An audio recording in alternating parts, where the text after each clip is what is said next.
സംസ്ഥാനത്ത് നാളെയും ശക്തമായ മഴ തുടരുമെന്ന് കേന്ദ്ര കാലാവസ്ഥാ നിരീക്ഷണ കേന്ദ്രം. 9 ജില്ലകളിലാണ് നാളെ മഴ മുന്നറിയിപ്പുള്ളത്. മലയോര തീരദേശ മേഖലകളിൽ ജാഗ്രത തുടരണമെന്ന് കാലാവസ്ഥാ നിരീക്ഷണ കേന്ദ്രം അറിയിച്ചു.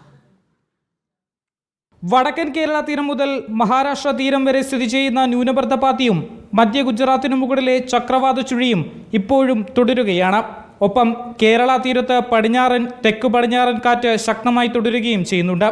ഇതിന്റെ സ്വാധീന ഫലമായി ഇന്നും നാളെയും ശക്തമായ മഴ തുടർന്നേക്കും. വയനാട്, കണ്ണൂർ, കാസർഗോഡ് ജില്ലകളിൽ ഇന്ന് ഓറഞ്ച് അലേർട്ട് തുടരുകയാണ്. ഇന്നും നാളെയും 9 ജില്ലകളിൽ യെല്ലോ അലേർട്ട് പ്രഖ്യാപിച്ചിട്ടുണ്ട്. വിവിധ തീരങ്ങളിൽ കടലാക്രമണം ശക്തമാകാനും സാധ്യതയുണ്ട്.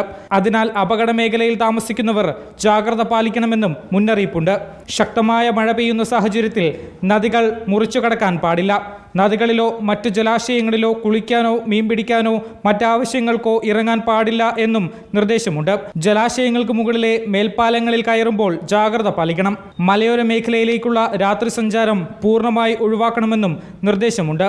ഇന്നത്തെ മഴയിൽ തെക്കൻ കേരളത്തിൽ മഴക്കെടുതി ഏറ്റവും കൂടുതൽ ബാധിച്ചത് തിരുവനന്തപുരത്താണ്. ജില്ലയിൽ 1,41 ലക്ഷം രൂപയുടെ കൃഷിനാശം റിപ്പോർട്ട് ചെയ്തു. വിവിധയിടങ്ങളിലായി 100ഓളം വീടുകളിൽ വെള്ളം കയറി. പത്തനംതിട്ട ജില്ലയിൽ കിഴക്കൻ മേഖലയിലെ വെള്ളം ഇറങ്ങി. ജില്ലയിൽ ഇപ്പോഴും ഇടവിട്ട് ശക്തമായ മഴയുണ്ട്. കൊല്ലത്തും മഴയ്ക്ക് ശമനമുണ്ട്.